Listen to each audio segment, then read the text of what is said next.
আপনি নর্থ সাউথের কথা বলেন, আপনি ব্র্যাকের কথা বলেন, ইস্ট ওয়েস্টের কথা বলেন, আরও অনেকগুলো ইউনিভার্সিটি আছে। আপনি দেখবেন যেগুলো এখন তো অনেক জায়গায় কিন্তু পাবলিক বিশ্ববিদ্যালয় থেকে কোনো অংশে খারাপ না, বরঞ্চ অনেক জায়গায় পাবলিক থেকে ছাড়িয়ে যাচ্ছে। পূর্বে যে যারা একটু দুর্নীতির সাথে যুক্ত ছিল বা এই অর্থ কেলেঙ্কার সাথে যুক্ত ছিল, তাদেরকে আইনের আওতায় নিয়ে আসার ট্রাই করছেন আপনারা? শিক্ষা কোনো ব্যবসা নয় বা শিক্ষকতার কোনো ব্যবসায়ী নয়। তাকে বলতে হবে এটাকে তুমি সমাজকে দেওয়ার জন্য এখানে আসছে, একটা আদর্শের জায়গা এটা। সেদিকে বিশ্ববিদ্যালয়ের শিক্ষকদেরকে আরও গঠনমূলক, আরও অনুপ্রেরণামূলক করে তোলার জন্য কি প্রয়োজন? ব্যবসা করার জন্য অনেক পণ্য আছে, শিক্ষা নিয়ে এখানে আপনি অনৈতিক কাজটা করে। ব্যবসা করার জন্য, সার্টিফিকেট বিক্রি করার জন্য কিছু প্রতিষ্ঠান গড়ে উঠেছে, তাদের উদ্দেশ্যে আপনি কী? আমি কারিকুলাম পর্যন্ত রিডিজাইন করতেছি, আমি কারিকুলাম পর্যন্ত আপডেট করতেছি, আমি শিক্ষকদের যোগ্যতাগুলো যাচাই করতেছি। উচ্চশিক্ষার ক্ষেত্রে আসলে মানুষের বিভিন্ন বেসরকারি প্রতিষ্ঠানে কী চ্যালেঞ্জ মোকাবেলা করছে? আপনি যতই মেধাবী হন, যতই শিক্ষিত হন, যতই যোগ্যতা থাকুক, যতই আপনি ডিগ্রি থাকুক, আপনি যদি নৈতিকতা যদি আপনার না থাকে, আপনার চরিত্র যদি ভালো না হয়, আপনি কখনো একজন ভালো শিক্ষক হতে পারবেন না। আমন্ত্রণ জানাচ্ছি এটিএন বাংলার বিশেষ সাপ্তাহিক আয়োজন চট্টলা এক্সপ্রেসে। সঙ্গে আছে আমি সামন হুসাইন। সুপ্রদর্শক, আমাদের এই বিশেষ আয়োজনে আমন্ত্রিত অতিথি হয়ে উপস্থিত থাকেন চট্টগ্রামের সমাজ এবং রাষ্ট্রের সাথে সম্পৃক্ত বিশিষ্ট ব্যক্তি, যার মাধ্যমে আমরা জানতে চাই চট্টগ্রামের সমাজ এবং রাষ্ট্র অতীত, বর্তমান, আগামীর গতিপথ সহ নানান দিক জানতে চাই। চট্টগ্রামকে নিয়ে কী ভাবনা, তার ব্যক্তি জীবনে অপ্রকাশিত বিভিন্ন ঘটনা ও সফলতা ব্যর্থতার কথা। সুপ্রিয় দর্শক, আপনারা সকলেই জানেন এই চট্টলা এক্সপ্রেসের মাধ্যমে আমরা আলোচনা করি চট্টগ্রামের উন্নয়ন, সমস্যা এবং সম্ভাবনা নিয়ে। তার পাশাপাশি রাষ্ট্রের খুবই গুরুত্বপূর্ণ একটি খাত নিয়ে আমরা কথা বলবো, সেটা হচ্ছে শিক্ষা খাত। এই শিক্ষা খাত এখন কোন জায়গায় দাঁড়িয়ে আছে, বিশেষত চট্টগ্রামের শিক্ষা খাত কোন জায়গায় দাঁড়িয়ে আছে তা নিয়ে আজ আমরা ব্যাপক আলোচনা করবো। উচ্চশিক্ষা নিয়ে আমরা কথা বলবো, উচ্চশিক্ষার চ্যালেঞ্জ নিয়ে কথা বলবো। পাশাপাশি চট্টগ্রাম সিটি কর্পোরেশনের অন্যতম প্রতিষ্ঠান প্রিমিয়ার ইউনিভার্সিটি শিক্ষা প্রতিষ্ঠান, এই প্রিমিয়ার ইউনিভার্সিটির পথ চলা নিয়ে কথা বলবো, তাদের এই গৌরবোজ্জ্বল ইতিহাস নিয়ে কথা বলবো, তাদের কী চ্যালেঞ্জ তারা প্রতিনিয়ত মোকাবেলা করে যাচ্ছে, এক কথায় তাদের যোগ্যতা সম্পন্ন ব্যাপারগুলো আমরা আজ তুলে ধরার চেষ্টা করব। পাশাপাশি আমাদের শিক্ষানীতি নিয়ে আজ আমরা কথা বলবো। উক্ত আলোচনার আলোচক হিসেবে আমাদের স্টুডিওতে উপস্থিত হয়েছেন প্রিমিয়ার বিশ্ববিদ্যালয়ের সম্মানিত উপাচার্য জনাব অধ্যাপক এস.এম. নসরুল কদির। আপনাকে স্বাগত আমাদের বিশেষ অনুষ্ঠানে। কেমন আছেন আপনি? আলহামদুলিল্লাহ ভালো আছে। আপনাকেও ধন্যবাদ আমাকে আপনার স্টুডিওতে আমন্ত্রণ জানানোর জন্য এবং কিছু বলার সুযোগ করে দেওয়ার জন্য। প্রিমিয়ার ইউনিভার্সিটির উপাচার্য, প্রতিষ্ঠানের প্রধান হিসেবে দায়িত্ব পালন করছেন। কেমন যাচ্ছে আপনার অনুভূতি কেমন? জি, ধন্যবাদ। আলহামদুলিল্লাহ ভালোই যাচ্ছে। অনেকগুলো চ্যালেঞ্জ মোকাবিলা করতে হচ্ছে। তারপর আমি আমার কাজগুলোকে উপভোগ করার চেষ্টা করছি। আমি আমার শ্রদ্ধেয় সহকর্মীবৃন্দ এবং আমাদের প্রতিষ্ঠানে যারা কর্মরত আছেন সবাইকে নিয়ে আমি একসঙ্গে কাজ করার চেষ্টা করছি। আপনারা জানেন আমি প্রিমিয়ার বিশ্ববিদ্যালয়ে উপাচার্য হয়েছি এপ্রিল মাসের 30 তারিখ। এই দায়িত্ব গ্রহণ করার আগে আমি চট্টগ্রাম বিশ্ববিদ্যালয়ে দীর্ঘ 30 বছরের বেশি সময় ধরে শিক্ষকতা করেছি। আমি এখানে আসার আগে আমি ছিলাম চট্টগ্রাম বিশ্ববিদ্যালয়ের ব্যবসা প্রশাসন অনুষদের ডিন হিসাবে কাজ করেছি এবং বেসিক্যালি আমি চট্টগ্রাম বিশ্ববিদ্যালয়ের ফাইন্যান্স বিভাগের একজন সিনিয়র অধ্যাপক এবং বিশ্ববিদ্যালয়ে থাকাকালীন সময়ে আমি বিভিন্ন পর্ষদের প্রতিনিধিত্ব করার সুযোগ আমার হয়েছে। আমি চট্টগ্রাম বিশ্ববিদ্যালয়ের অত্যন্ত গুরুত্বপূর্ণ পর্ষদ সিন্ডিকেট, আমি সেই সিন্ডিকেটের সদস্য ছিলাম, নির্বাচিত সংসদ সদস্য ছিলাম।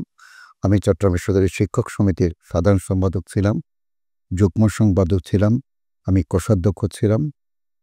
এখনও আমি বর্তমানে বাংলাদেশে ইউক্যাপ আছে, university teachers association of Bangladesh, তার আমি সহসভাপতি হিসেবে কাজ করছি এবং বিভিন্ন অন্যান্য আমার শিক্ষা সম্পর্কিত বিভিন্ন পেশাগত যে সংস্থাগুলো তাদের সঙ্গে আমার বিভিন্ন রকম আমাদের সম্পর্ক রয়েছে এবং আমি যে চট্টগ্রাম সম্মিলিত পেশাজীবী পরিষদ বাংলাদেশে আছে তারও আমি চট্টগ্রামের যুগ্ম আহ্বায়ক হিসেবে কাজ করছি। তো এই সবগুলো মিলে আমার আসলে প্রিমিয়ার বিশ্ববিদ্যালয়ে আসার পরে আমার সমস্ত অভিজ্ঞতাগুলোকে আমি এখানে কাজে লাগার চেষ্টা করতেছি। আপনারা যদিও সবাই জানেন, কারণ আপনারা চট্টগ্রামের এই সন্তান এবং এখানে আপনারা কাজ করেন। প্রিমিয়ার বিশ্ববিদ্যালয় আসলে একসময় আপনারা জানেন এটাকে অন্যভাবে পরিচিত ছিল বিভিন্ন রাজনৈতিক কারণে এবং গত যে ফ্যাসিস্ট সরকার ছিলেন গত প্রায় 16 বছরের বেশি সময় ধরে শাসন করেছেন, তাদের এই মদতপুষ্ট ছাত্র সংগঠন মোটামুটি এটাকে একটা রাজনৈতিক প্ল্যাটফর্ম হিসেবে ব্যবহার করার জন্য প্রয়াস চালিয়েছিল এবং তারা তাই করেছিল। এই বিশ্ববিদ্যালয়ে আসলে অনেকগুলো সম্ভাবনার দিক ছিল, সেই দিকে তারা খেয়াল না করে এবং তার বাজারজাতকরণ না করে আমি দেখেছি তারা আসলে রাজনৈতিক কর্মকাণ্ডটা নিয়ে বেশি ব্যস্ত ছিল, যার কারণে তাদের শিক্ষাক্রম ব্যাহত হয়েছিল। যে কাঙ্ক্ষিত জায়গায় পৌঁছার কথা ছিল, যে জায়গায় প্রিমিয়ার বিশ্ববিদ্যালয়ে থাকার কথা ছিল, সেই জায়গায় প্রিমিয়ার বিশ্ববিদ্যালয়ে পৌঁছাতে পারিনি। আমি এখন সবাইকে নিয়ে চেষ্টা করছি, আমার অভিজ্ঞতা কাজে লাগিয়ে চেষ্টা করছি। এবং আমাদের আপনারা জানেন এই সিটি কর্পোরেশন এই প্রতিষ্ঠান এখন চট্টগ্রাম সিটি কর্পোরেশনের একটা আওতাধীন প্রতিষ্ঠান এবং মাননীয় মেয়র মহোদয় আমাদের ডাক্তার শাহাদাত হোসেন আমাদের বোর্ড অফ ট্রাস্টি বোর্ডের চেয়ারম্যান এবং সিটি কর্পোরেশনের প্রধান নির্বাহী এবং সচিব মহোদয়, যারা সরকারি উচ্চকর্ম সকলে মিলে তো ওনারাও আমার বোর্ড অফ ট্রাস্টি আছেন এবং অন্যান্য বড় বড় বিভিন্ন প্রতিষ্ঠান বন্দর থেকে শুরু করে এবং অন্যান্য প্রতিষ্ঠানে বড় বড় কর্ণধাররা ও কর্মকর্তারা যারা সরকারি বিভিন্ন উচ্চ পদে আসীন আছেন, তাদেরকে নিয়ে আমার বোর্ড অফ ট্রাস্টি গঠিত হয়েছে। এবং আমি দেখেছি যে কর্তৃক অত্যন্ত মেধাবী শক্তিশালী একটা বোর্ড অফ ট্রাস্টি আমি আসলে এখানে আশার আলো দেখতে পাচ্ছি। আমি মনে করি আমরা খুব কম সময়ের মধ্যেই আমরা সবাই মিলে এবং মাননীয় মেয়রের নেতৃত্বে এই বিশ্ববিদ্যালয়টা ঈর্ষণীয় জায়গায় পৌঁছাতে পারবো ইনশাল্লাহ। আমাদের আর্থিক কোনো সমস্যা নাই বা আমাদের স্টুডেন্টের কোনো সমস্যা নাই। এত বেশি ডিমান্ড হচ্ছে এখন নতুন প্রশাসন আসার পর এবং মেয়র মহোদয়ের বিভিন্ন কর্মকাণ্ডের কারণে ঐকান্তিক ইচ্ছার কারণে ওনার বিদ্যুৎসাহী এই মনোভাবের কারণে অনেকেই এখানে খুব ভিড় জমাচ্ছে ভর্তি হওয়ার জন্য। বাট আমাদের ম্যাক্সিমাম ক্যাপাসিটি হচ্ছে ৭,৫০০। সুতরাং এর চেয়ে বেশি পারছেন। আমি মেয়র মহোদয়কে বলেছি যে আমাদের যেন আরও ফিজিক্যাল অবকাঠামো বাড়ানো যায়, আরও সুযোগ সুবিধা সৃষ্টি করা যায়। এই যে দুর্নাম ছিল ফ্যাসিস্ট সরকারের আমলে, সেটা যেন আমরা গুছিয়ে সেটাকে একটা যেন উচ্চমানের বিশ্বমানের একটা শিক্ষা প্রতিষ্ঠান হিসেবে এটাকে আমরা গড়ে তুলতে পারি। ইতিমধ্যে আমরা বিশ্বের বিভিন্ন দেশের সঙ্গে কোলাবোরেশনে কাজ করেছি। সিডনির সঙ্গে আমাদের একটা কোলাবোরেশন হয়ে গেছে, ইউটিএস এর সঙ্গে। আমাদের মেয়র মহোদয় ছিলেন, উনি দেখেন এখন ঢাকায় আসেন, উনি গত 3 সপ্তাহ ধরে কানাডায় ছিলেন। কানাডা থাকা অবস্থায় উনি কনকর্ডিয়া ইউনিভার্সিটির সঙ্গে প্রিমিয়ার বিশ্ববিদ্যালয়ের সঙ্গে আমাদের সঙ্গে কোলাবোরেশনের ব্যবস্থা করেছেন। আমরা জুমে হোয়াটসঅ্যাপের মাধ্যমে আমরা আমাদের মিটিংটা সেরেছি। আগামী কয়েকদিনের মধ্যে তাদের সঙ্গে কনকর্ডিয়া ইউনিভার্সিটির সঙ্গে আমাদের একটা সমঝোতা স্মারক হবে।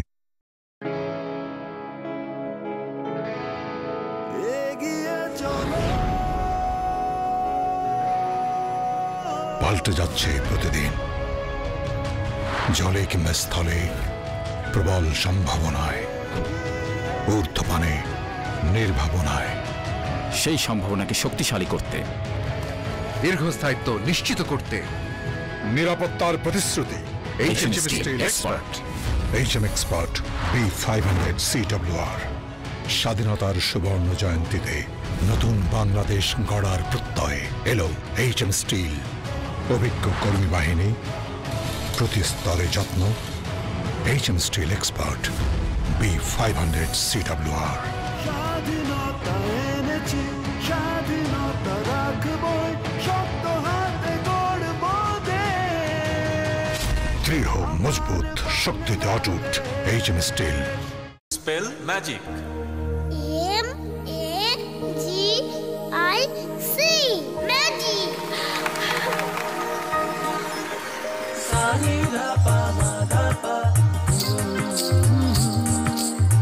সুস্বাদু পুষ্টিকর কিশোর নুডলস একমাত্র নুডলস যা পরিবারের সুষম খাদ্য নিশ্চিত করে আর নিশ্চিত করে আপনার বেড়ে ওঠা সন্তানের সুন্দর ভবিষ্যৎ।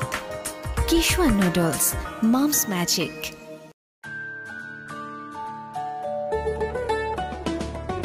কিশোয়ান পাস্তা, ইয়াম্মি কিশোয়ান পাস্তা, আজ হবে সবার ফেভারিট নাস্তা।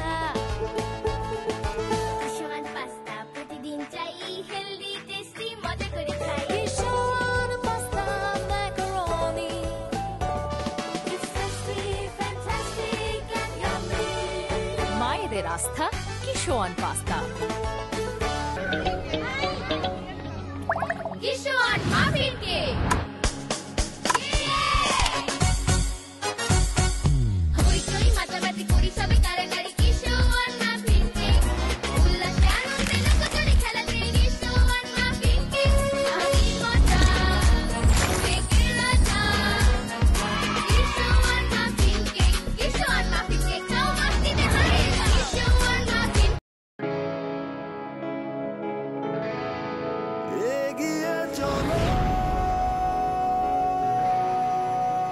পাল্টে যাচ্ছে প্রতিদিন। জলে কিংবা স্থলে প্রবল সম্ভাবনায়, ঊর্ধ্বপানে নির্ভাবনায়। সেই সম্ভাবনাকে শক্তিশালী করতে, দীর্ঘস্থায়িত্ব নিশ্চিত করতে নিরাপত্তার প্রতিশ্রুতি। HM Steel Expert। HM Expert B500 CWR।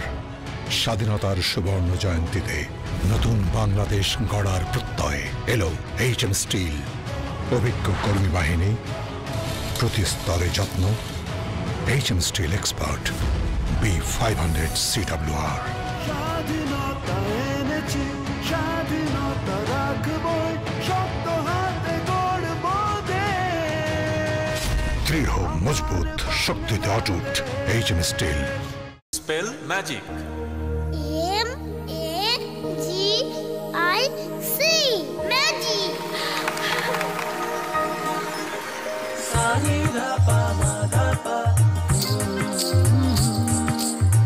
সুস্বাদু পুষ্টিকর কিশোর নুডলস একমাত্র নুডলস যা পরিবারের সুষম খাদ্য নিশ্চিত করে আর নিশ্চিত করে আপনার বেড়ে ওঠা সন্তানের সুন্দর ভবিষ্যৎ। Kishore noodles, mom's magic.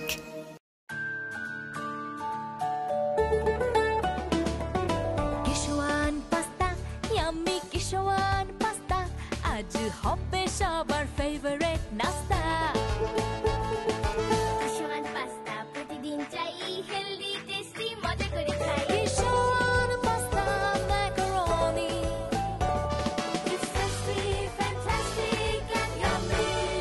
মায়েদের আস্থা Kishwan pasta. Kishwan muffin cake. হইচই মাতামাতি করি সবে কারাকারি, কিশোয়ান মাফিন কেক। উল্লাসে আনন্দে লোকজনে খেলাতে, কিশোয়ান মাফিন কেক। আমি মজা, কেকের রাজা। কিশোয়ান মাফিন কেক, কিশোয়ান মাফিন কেক, খাও মাস্তিতে হারে। কিশোয়ান মাফিন। একটা সময় রাজনৈতিক মণ্ডলের ব্যক্তিরাই বা একটা পরিবার, নির্দিষ্ট একটা পরিবারের সদস্যরা কিন্তু সিন্ডিকেট মেম্বার ছিল।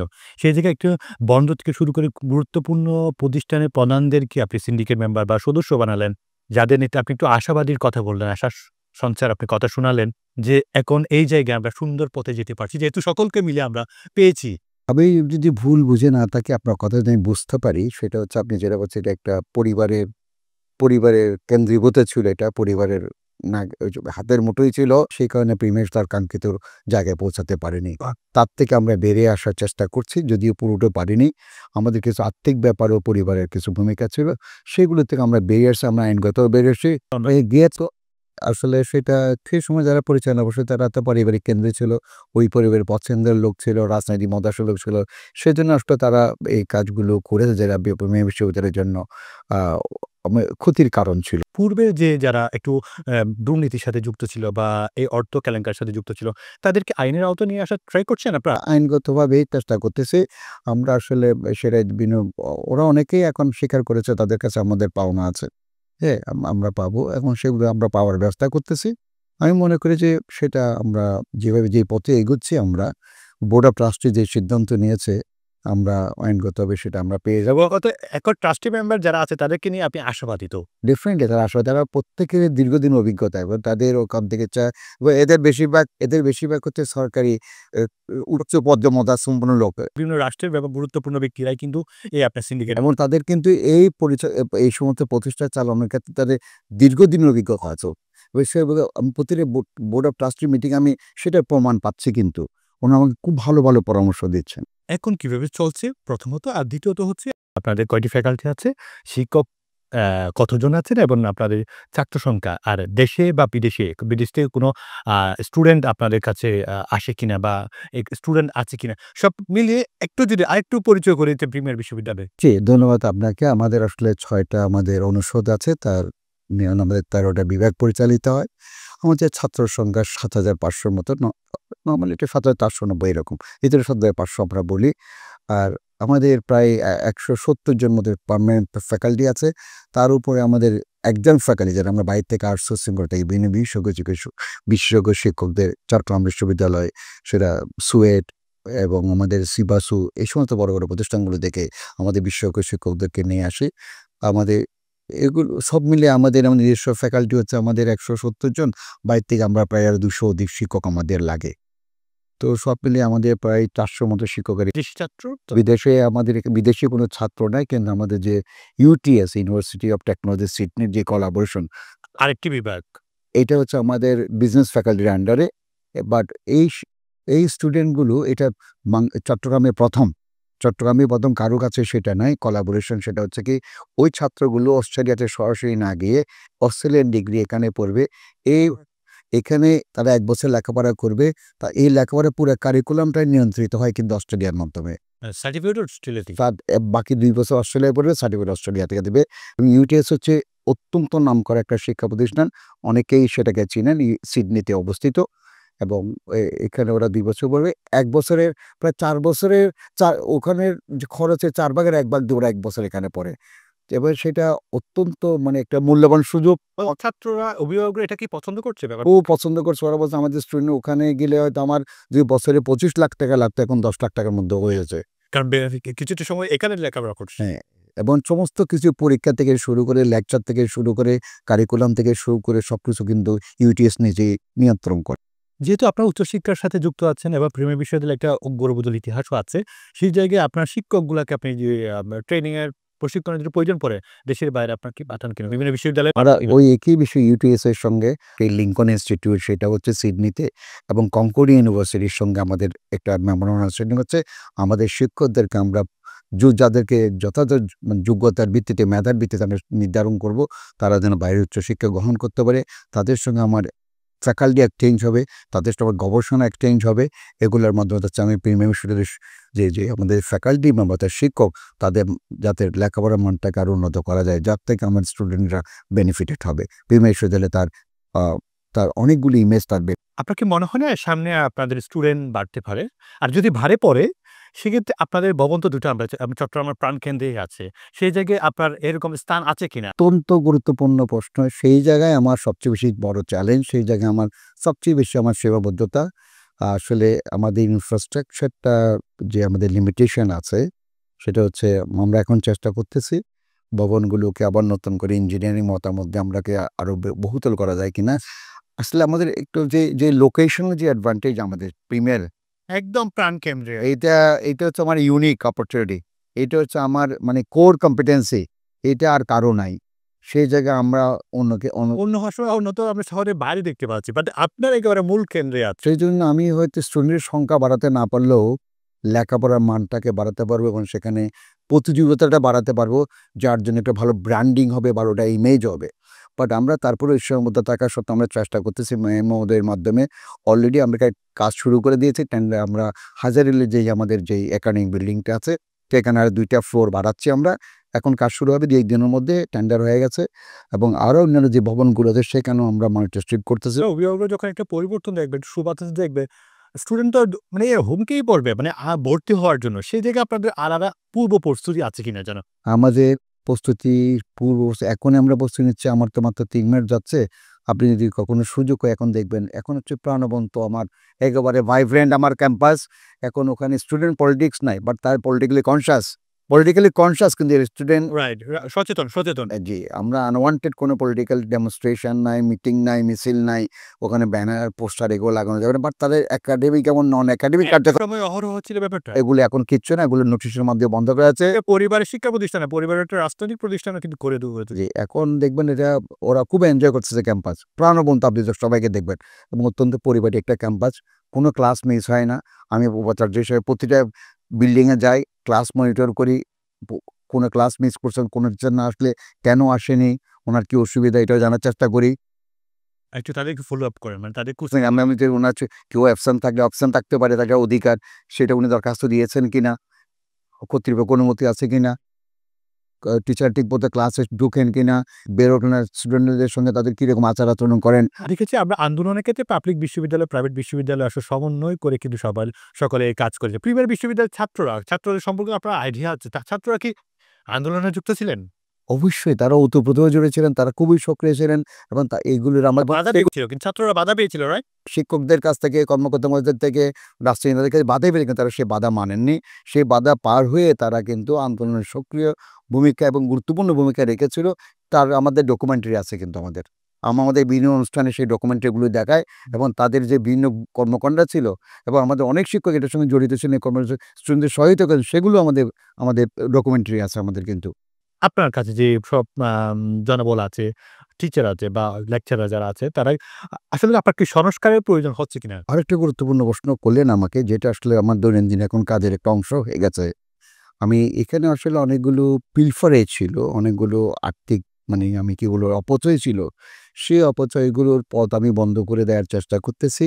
ওখান থেকে যে টাকাটা আমার সাশ্রয় হচ্ছে, সেটা আমি আমার যারা মেধাবী অথচ গরিব, তাদেরকে প্রতিনিয়ত আমি তাদেরকে বিভিন্ন রকম আমি আর্থিক সহায়তা দিচ্ছি। তাদের course fee, semester fee, admission ফি, পরীক্ষার ফি, এই সব জায়গায় আমি তাদেরকে হেল্প করার চেষ্টা করতেছি। সংস্কার করতেছি, বাট অত্যন্ত ধীর গতিতে। আমি আসলে এটাকে গোছানোর চেষ্টা করছি। যারা ছিল, আমি আমি আসলে তাদের এখন পরিবর্তিত আচরণ আমি দেখতে পাচ্ছি। এর ফাঁকেও আমি চেষ্টা করি বিভিন্ন প্রতিষ্ঠানে, আমি বিভিন্ন আমার বিভাগগুলোতে, পর্ষদগুলোতে আমি অনেকগুলো পদের কিন্তু পরিবর্তন আমি এনেছি এবং আমি প্রত্যেকের কাজের মূল্যায়ন চাচ্ছি। না হলে আমি বিভিন্ন রকম কমিটি করে তাদের বিরুদ্ধে আমি আইনগত বা আমার প্রক্রিয়াগত ওই বিশেষ আপনি দিয়েছেন কিনা? দিয়েছি আমি অলরেডি। হ্যাঁ, আসলে সংস্কারটা খুবই প্রয়োজন। বিশেষত অন্যান্য প্রাইভেট বিশ্ববিদ্যালয় না, আপনার প্রাইভেট বিশ্ববিদ্যালয়। আমি কারিকুলাম পর্যন্ত রিডিজাইন করতেছি, আমি কারিকুলাম পর্যন্ত আপগ্রেড করতেছি। আমি শিক্ষকদের যোগ্যতাগুলো আমি যাচাই করতেছি এবং তাদের বিভিন্ন জায়গাতে প্রমোশনের ক্ষেত্রে বৈষম্য ছিল এবং তাদের নিয়োগের ক্ষেত্রেও বৈষম্য ছিল এবং স্টুডেন্টদের সঙ্গে আচরণের ক্ষেত্রে ক্লাসরুমও শিক্ষকদের বই, এগুলো সবগুলো আমি আমার নোটিশে আনতেছি এবং আমি নিজে গিয়ে শিক্ষকদের আমি প্রেজেন্টেশন দিচ্ছি। স্টুডেন্টদের সঙ্গে আমি আলাদা করবো, যেখানে শিক্ষকরা থাকতে পারে না। শিক্ষকদের যখন থাকে তখন স্টুডেন্ট থাকে না। আমি প্রত্যেকটা স্টেক হোল্ডারের কিন্তু আমি ভিউগুলো নিচ্ছি, আমি ফিডব্যাক নিচ্ছি, আমি তারপর আমার কার্যপদ্ধতি নির্ধারণ করছি। পড়ালেখার মানটাকে আমরা পূর্বের কথা বলব না, এখন কোন জায়গায় নিয়ে যেতে চান? যাতে তাদের মধ্যে কোনো গ্যাপ না থাকে, সেই কারণে আপনি কি করছেন এখন? আসলে মানটাকে কি ধরে রাখছেন কিনা? আমি মানটা ধরে রাখার জন্য আমার একেবারে সর্বোচ্চ চেষ্টা করতেছি। আপনি গত কিছুদিন আগে আমাদের একটা লয়ের অ্যাডমিশন টেস্ট হয়েছিল। আপনি কল্পনাই করতে পারবেন না, আমরা এত বেশি প্রতিযোগিতামূলক এটা পরীক্ষাটা হয়েছে। অনেক জায়গা থেকে তদবির করা হয়েছে, কিন্তু সেগুলোতে আমরা কোনো আমলে নিইনি। কোনো জায়গায় আমার কোনো কম্প্রোমাইজ আমরা করিনি এবং মেয়র মহোদয় থেকে শুরু করে আমাকে সবাই সহযোগিতা করছেন। আমি চাচ্ছি যে এই প্রতিষ্ঠানকে একটা ঈর্ষণীয় জায়গায় নিয়ে যাওয়ার জন্য, নতুন একটা বেঞ্চমার্ক ক্রিয়েট করার জন্য। প্রিমিয়ার বিশ্ববিদ্যালয় আসলে অনেক সম্ভাবনার একটা প্রতিষ্ঠান, কিন্তু এর সাথে কখনো ব্র্যান্ডিং করা হয় নাই, তার ঠিকমতো প্রচার করা হয় নাই, তার অনেক প্লাস পয়েন্ট আছে। আপনি প্রথমে বলবেন যে এটা একটা সিটি কর্পোরেশন প্রতিষ্ঠান, অন্য কোনো প্রাইভেট ইনস্টিটিউশন সেই কিন্তু সেই বৈশিষ্ট্য নাই এবং তার যে লোকেশন, প্রাইম লোকেশন, অন্য কারো সেটা নাই। এবং আমার বলতে গেলে আমার আর্থিকভাবে কোনো পরিবারের উপর আমার নির্ভর করতে হয় না, কোনো ব্যক্তি বিশেষের উপর আমার নির্ভর করতে হয় না। সেটা আমার জন্য বিরাট একটা অপরচুনিটি, রাইট? আমাদের অনেক স্টুডেন্ট এখন দেশের বাইরে খুব ভালো লেখাপড়া করে, অস্ট্রেলিয়া, আমেরিকাতে, কানাডাতে। গত কয়েকদিন আগে আমার সঙ্গে দেখা হয়েছিল ইউএস এম্বাসির একটা প্রোগ্রামে, আমাদের প্রধান বিচারপতির সঙ্গে। উনি আমাকে নিজেই বলেছেন, আপনি কি জানেন আপনার বিশ্ববিদ্যালয়ে লয়ের অবস্থা? This is now it is second position in the country, এবং জানেন আপনার প্রায় 31 জন জাজ আপনার প্রিমিয়ার বিশ্ববিদ্যালয়ে।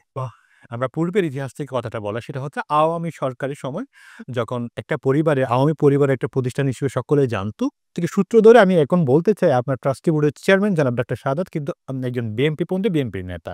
সেই জায়গায় বিএনপির কোনো নেতাকর্মী বা বিএনপি কোনো সুযোগ সুবিধা পাবে কিনা এক্ষেত্রে অন্যায়ভাবে? বিএনপি অন্যায়ভাবে সুযোগ পাওয়ার তো কোনো প্রশ্নই আছে না। মেয়র মহোদয় কখনো কোথাও আমাকে কখনো উনি পলিটিক্যালি কোনো ইনফ্লুয়েন্স করেনি। উনি যখনই যে কিছু আমার কাছে পাঠান, উনি বলে স্পার ল, উনি লিখে দেন স্পার ল, আইন অনুযায়ী।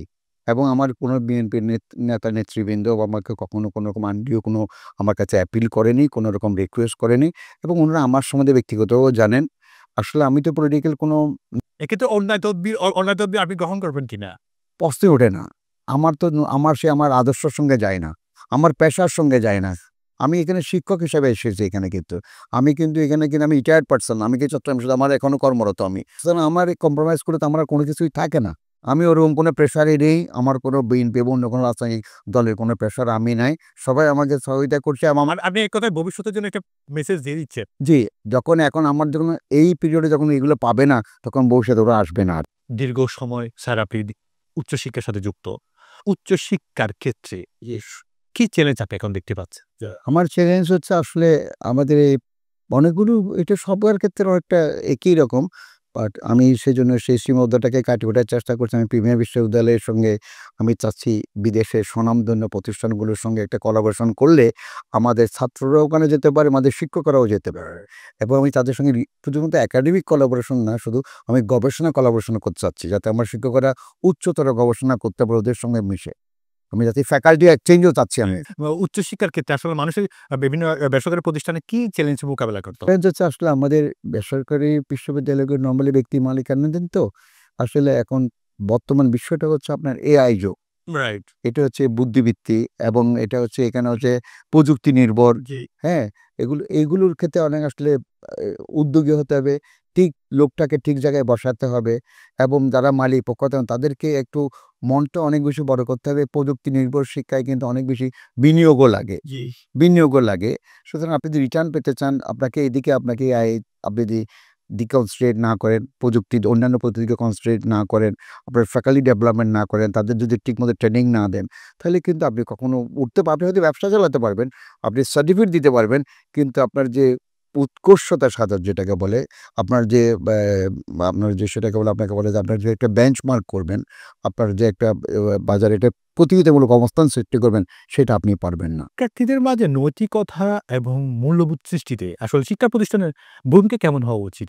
আমি মনে দেখেন এটা আসলে আমরা সবাই যে ভালোটা আশা করি, কিন্তু বিগত ফ্যাসিস্ট সরকারের সময় আমরা দেখেছি কি বিশ্ববিদ্যালয়গুলো একটা রাজনৈতিক কর্মকাণ্ড, এটা অস্ত্রবাজি, মিছিলবাজি, চাঁদাবাজি, ধান্দাবাজি, এগুলো এই বিশ্বশিক্ষা প্রতিষ্ঠানগুলো ছিল এগুলোর মহড়া, এগুলোর একটা তীর্থস্থানের মতো এবং টর্চার ছিল কথা আপনারা শুনেছেন। হলে থাকার ক্ষেত্রে, খাওয়ার ক্ষেত্রে, লেখাপড়ার ক্ষেত্রে একটা রাজনৈতিক একটা বিশেষ রাজনৈতিক দলের অনুসারী হতে হবে। নাহলে সে সিট পাবে না, নাহলে সে লেখাপড়া করতে পারবে না। তো সুতরাং এইগুলো হচ্ছে তখনকার ছিল। বাট এখন যে পরিস্থিতি দেশে বিরাজকে পরিবর্তিত পরিস্থিতি ৫ই অগাস্টের পর, গণ অভ্যুত্থানের পর, এখন আসলে সেই জিনিসগুলো আপনারা জানেন এখন আর টর্চার সেল কোথাও নাই। স্টুডেন্টরা দেখতে পাচ্ছে যে না, তারা এখন লেখাপড়া ঠিকমতো করতে পারছে। তাদেরকে কোনো ভয় নেই তার। কোনো ভয় নেই। হ্যাঁ, এটা হচ্ছে বিশ্ববিদ্যালয়গুলো হচ্ছে মুক্ত বুদ্ধি চর্চার কেন্দ্র। এখানে লেখাপড়া ছাড়াও আরও অনেক কিছু করতে, এইজন্য এটাকে বিশ্ববিদ্যালয় বলা হয়।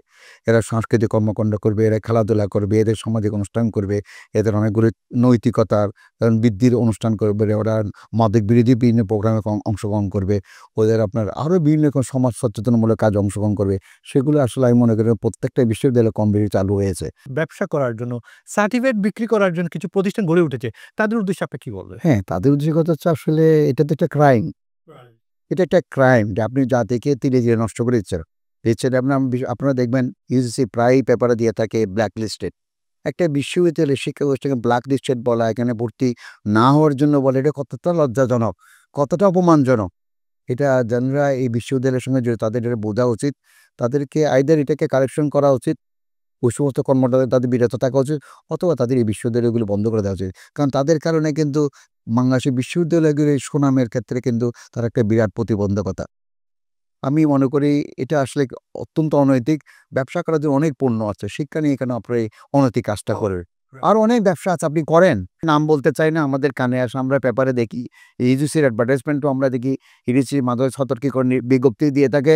আমার জন্য দুঃখজনক, সেটা আসলে আমাদের জন্য কলঙ্কজনক, জাতির জন্য কলঙ্কজনক। শিক্ষার্থীরা আসলে তরুণরা কোন দিকে পিছিয়ে আছে? আপনার এই পিছিয়ে থাকা ব্যাপারটাকে ঘাটতি পূরণে শিক্ষা প্রতিষ্ঠানের কি ভূমিকা হওয়া উচিত? ধন্যবাদ। আপনারা যেটা বললেন সেটা আমরাও মনে করতে হবে একসময়। আমরা যারা অভিভাবকের জায়গায় বসে আছি, আমরা যারা বয়সে একটু বেশি বয়স, আমরা যারা বয়সে সিনিয়র যারা হয়ে গেছে, আমরা মনে করি যে এই তরুণ সমাজ ওরা ফেসবুক, টুইটার, টিকটক এগুলো নিয়ে ব্যস্ত। কিন্তু ওরা জুলাই অভ্যুত্থানে দেখেন, জুলাইয়ের দেখেন, আপনারা অগাস্টে দেখেন, এই গণ অভ্যুত্থানে দেখেছেন, এগুলো দিয়ে কিন্তু আমরা মনে করতে ওরা নষ্ট হয়ে গেছে, ওরা নষ্ট হয়ে যাচ্ছে। ওরা দেখিয়ে দিয়েছে তারা কিন্তু অনেক মানে ভালো ভূমিকা রাখতে পারে। কোন জায়গায় একটু পিছিয়ে আছে, যে জায়গায় একটু ঘাটতি পূরণে আপনাদের একটু কাজ করতে হবে ওই জায়গায়? পৃথিবী এখন কিন্তু মেধার প্রতিযোগিতা, এখানে আপনাকে প্রযুক্তির প্রতিযোগিতা। এই শিক্ষকরা ঠিক আছে আমরা তা করেছে, তা থেকে তারা যা দিয়েছে জাতি কখনো সেটার ফিরে তার মূল্য দিতে পারবে না। আমি তাদের এই অবদানকে, তাদের যারা আত্মহতি দিয়েছেন, শহীদ হয়েছেন, নিহত হয়েছেন, তাদের ওই মাগফিরাত কামনা করে, যারা আহত তাদের সুচিন্তা কামনা করি তারা ভালো হোক, সাধারণ জীবনে ফিরে আসুক। কিন্তু আমি মনে যারা এই তরুণ সমাজকে এখন তাকে আসলে কিন্তু এখন তার এই মুক্ত বুদ্ধি চর্চায়, জ্ঞান অর্জনে, মেধা অর্জনে তাকে কিন্তু এখন মনোনিবেশ করতে হবে, না আর কিন্তু সেই পিছিয়ে যাবে। আমাদের স্টুডেন্টরা মেধাবী স্যার, আরো একটু মেধাবী হওয়া লাগবে, কারণ এর চেয়ে বড় ক্রান্তি সময় আসতে পারে। আসতে পারে, এটা তো আমরা এখন ভাবতে পারতেছি না, অনেক সময় যে আমরা কিছুদিন আগেও ভাবতে পারি নাই। সো এটা হবে, এটা হয় দেশে, প্রতিটা দেশে হয়। তাই মনে করি যে তাদেরকে প্রযুক্তির দিকে এবং তাদের প্রতি আপনার অ্যাডভাইস কিরকম? তাদের হচ্ছে আমি বলি তাদেরকে আরও বেশি বেশি জ্ঞান হইতে হবে, তাদেরকে প্রযুক্তির উপর তাদের বেশি বেশি দক্ষতা অর্জন করতে হবে। এবং বিশ্বের যে সমস্ত জায়গায় আপনারা দেখবেন আমরা পিছিয়ে আছি, বিশেষ করে এআই বা বিভিন্ন দিকে, এগুলো দিতে এবং তাদেরকে আমাদের যেন ভালো কিছু চিন্তা করতে রাজনীতি থেকে, বা তাদের মাধ্যমে যেন ভবিষ্যতে ভালো নেতৃত্ব গড়ে তোলে, দেশপ্রেমিক নেতৃত্ব গড়ে উঠতে পারে, সেদিকে তাদেরকে মনে দিতে হবে। আমি সত্যি কথা, মুদ্রা কথা হচ্ছে তাদেরকে লেখাপড়ায় মনোনিবেশ করতে হবে। এই জ্ঞানের মেধার কোনো বিকল্প নাই। আমাদের গবেষণার খাতটা বা গবেষণার ব্যাপারগুলো অনেক পিছিয়ে আছে। আপনার কি মনে হয় না যে আসলে গবেষণার খাতটাকে, সেক্টরটাকে আরো ডেভেলপ করা উচিত?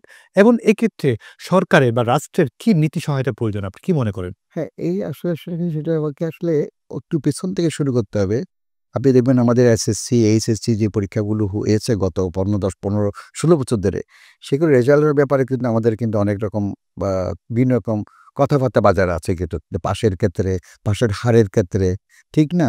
এবং সুযোগ সুবিধার ক্ষেত্রে। তো এগুলো অনেকটা মার্কেটিংয়ের মতো, মানে আমার সময়ে এতটা পাস করেছে। আসল যে শিক্ষা বা মেধা বা জ্ঞান, সেটার উপর বেশি গুরুত্ব দেওয়া হয়নি। এবং আমাদের যে শিক্ষা ব্যবস্থা, তাতেও কিন্তু আসলে অনেকগুলো গলদ আছে। আমাদেরকে বাজারমুখী শিক্ষা করতে হবে, আমাদের লেখাপড়াটা হতে হবে প্রযুক্তি নির্ভর। সবাই যে উচ্চশিক্ষা করতে হবে কথা নয়। পৃথিবীর সব জায়গায় কিন্তু সবাই কিন্তু উচ্চশিক্ষাতে যায় না।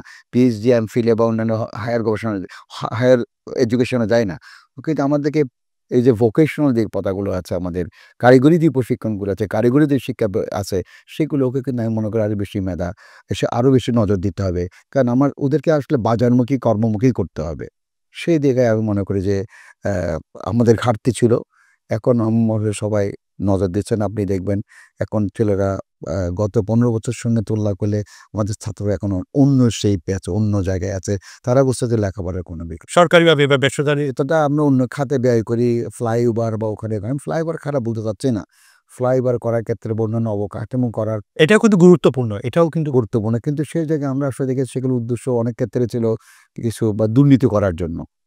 যেকোনো আমরা একটা মেগা প্রজেক্ট করেছে, আমরা আমাদের তৎকালীন মন্ত্রীও বলেছেন, অর্থমন্ত্রী বলেছেন যে মেগা প্রজেক্টগুলো অনেকগুলো করা হয়েছে মেগা চুরি করার জন্য, মেগা ডাকাতি করার জন্য। তো সেই তুলনায় আমাদের শিক্ষা ব্যবস্থা বা শিক্ষা খাতে বা গবেষণা খাতে আমাদের বরাদ্দ কিন্তু অনেক কম। বরাদ্দর অপতুলতা কিন্তু একটা গবেষণা কাজের একটা বড় প্রতিবন্ধকতা। আপনি গবেষণা করতে গেলে কিন্তু প্রচুর পয়সা দরকার হয়। গবেষণার একটা ব্যাপার চলে আসে বা বিভিন্ন ইনফ্রাস্ট্রাকচার যেগুলো উন্নয়ন দরকার, সেগুলোর ক্ষেত্রে বাজেটের পরিমাণটা একটু শিক্ষা ক্ষেত্রে বাড়ানো উচিত বলে মনে করেন কিনা? উচ্চ শিক্ষা ক্ষেত্রে বাজেট অনেক বেশি বাড়ানো উচিত। আমাদের কিছু কিছু ক্ষেত্র আছে যেখানে কিছু কিছু খাতা যেখানে আসলে আমরা অপ্রয়োজনীয় বরাদ্দ দিয়ে থাকি। আমি মনে করি শিক্ষার ক্ষেত্রে আপনি হয়তো ইনস্ট্যান্ট ইফেক্ট পাবেন না, তাৎক্ষণিক, কিন্তু আপনি যখন শিক্ষায় বিনিয়োগ করবেন, গবেষণায় বিনিয়োগ করবেন, একটু লং টার্ম ইফেক্ট হবে, কিন্তু পরবর্তীতে আসবে এটা মানে দীর্ঘমেয়াদে তার আপনি ফল ভোগ করতে পারবেন। কিন্তু সেই ক্ষেত্রে আমাদের একটা অনেকগুলো বরাদ্দ ছিল রাজনৈতিক বিবেচনায়। শিক্ষাক্ষেত্রেও সে রাজনৈতিক বৈষম্য শিক্ষার্থীরা, শিক্ষার্থীরা অবহেলিত ছিল, তাদের যথাযথ মর্যাদা পায়নি। আপনি বিশ্বের অন্যান্য দেশগুলোর সঙ্গে যদি আপনি তুলনা করেন, বাংলাদেশের শিক্ষকরা কিন্তু অনেক পিছিয়ে আছে তাদের সুযোগ সুবিধায় বা গবেষণার সুযোগ সুবিধায়, আর্থিক সুযোগ সুবিধায়। কারণ একজন শিক্ষক তো সে আবার কোথাও স্বামী, কোথাও বাবা, তাই না? কোথাও পরিবারের কর্তা, তাকে তো পরিবারও মেনটেন করতে হয়, তাই না? সো যদি তার ওই জায়গায় যদি তার যদি একটু তার ওই জায়গায় তার যদি অবস্থানটা যদি একটু কমফোর্টেবল হয়, তাহলে সেই গবেষণায় বেশি সময় দিতে পারবে। সেদিকে বিশ্ববিদ্যালয়ের শিক্ষকদেরকে আরো গঠনমূলক, আরো অনুপ্রেরণামূলক করে তোলার জন্য কি প্রয়োজন আসলে? হ্যাঁ, সেজন্য সরকারিভাবে পৃষ্ঠপোষকতা দরকার। শিক্ষকদের বেশি বেশি গবেষণা করার জন্য সুযোগ সৃষ্টি করে দেওয়া হচ্ছে। শিক্ষকদের আরও দক্ষতা অর্জনের জন্য বিভিন্ন রকম দেশে বিদেশে তাদের এই প্রশিক্ষণের ব্যবস্থা করা উচিত। এবং শিক্ষকদেরকে বিভিন্ন রকম যদি তাদের বেতনের বাইরে অনার্থিক সুযোগ সুবিধা যদি তাদেরকে বাড়ানো যায়, তাদের থাকা, তাদের টেলিফোন, তাদের গবেষণা বা তাদের ট্রান্সপোর্ট, চিকিৎসা, এগুলি যদি তাদের অবসর, এগুলো যদি বেশি করে নিশ্চিত করা যায়, এগুলো সুযোগ সুবিধা বৃদ্ধি করা যায়, নিঃসন্দেহে তাদের মান অনেক উন্নত হবে।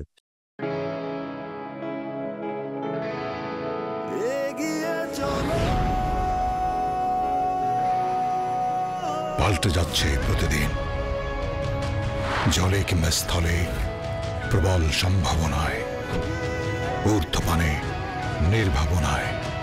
সেই সম্ভাবনাকে শক্তিশালী করতে, দীর্ঘস্থায়িত্ব নিশ্চিত করতে নিরাপত্তার প্রতিশ্রুতি। HM Steel Expert। HM Expert B500 CWR। স্বাধীনতার সুবর্ণ জয়ন্তীতে নতুন বাংলাদেশ গড়ার প্রত্যয়ে এলো HM স্টিল। অভিজ্ঞ কর্মী বাহিনী, প্রতি স্তরে যত্ন। HM steel expert B500 CWR। স্বাধীনতা এনেছি, স্বাধীনতা রাখবো, শক্ত হাতে গড়ব দেশ। দৃঢ়, মজবুত, শক্তিতে অটুট। HM steel. Spell magic. MAGIC magic.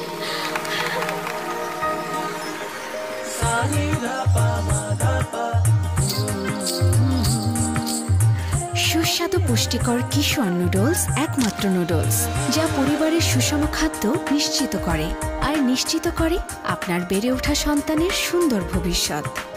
কিশোর noodles, mom's magic.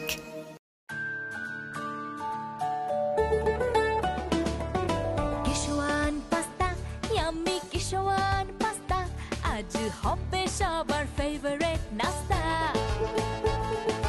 Kishwan pasta প্রতিদিন চাই, হেলদি টেস্টি মজা করে খাই। Kishwan pasta macaroni, It's tasty, fantastic and yummy.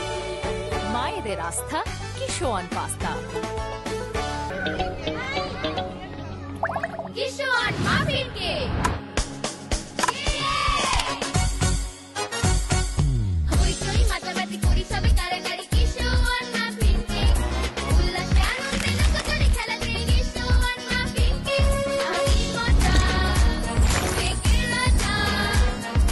কিশোয়ান muffin cake, কিশোয়ান muffin cake, নাও মাস্তিতে হারিয়ে যাও। কিশোয়ান মাফিন। এগিয়ে চলো, পাল্টে যাচ্ছে প্রতিদিন, জলে কিংবা স্থলে, প্রবল সম্ভাবনায়, ঊর্ধ্বপানে, নির্ভাবনায়। সেই সম্ভাবনাকে শক্তিশালী করতে, দীর্ঘস্থায়িত্ব নিশ্চিত করতে নিরাপত্তার প্রতিশ্রুতি। HM Steel Expert। HM Expert B500 CWR। স্বাধীনতার সুবর্ণ জয়ন্তীতে নতুন বাংলাদেশ গড়ার প্রত্যয়ে এলো HM স্টিল। অভিজ্ঞ কর্মী বাহিনী, প্রতি স্তরে যত্ন। HM steel expert B500 CWR। স্বাধীনতা এনেছি, স্বাধীনতা রাখবো, শক্ত হাতে গড়ব দেশ। দৃঢ়, মজবুত, শক্তিতে অটুট। HM steel. Spell magic. MAGIC magic.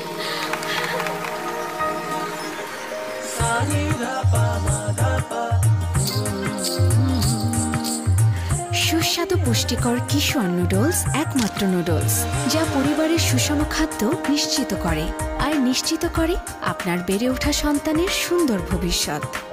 কিশোর নুডলস, মমস ম্যাজিক।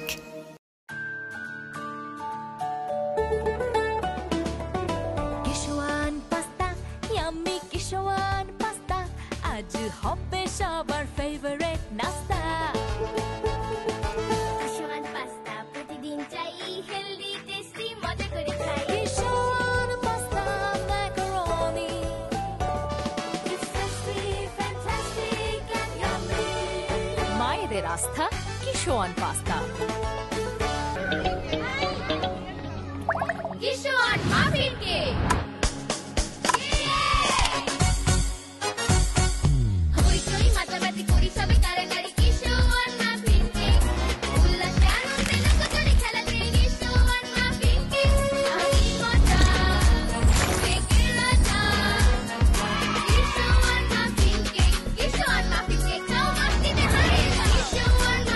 শিক্ষকদের মাধ্যমে বা শিক্ষকদের হাত ধরে যে মব জাস্টিসটা হচ্ছে বা অবৈধ দখলদারিত্ব হচ্ছে বা এটা চাঁদাবাজি স্টাইলে হচ্ছে, অন্য সময় দেখা যাচ্ছে যে আমি কয়েকটা উদাহরণ আপনাকে দিই।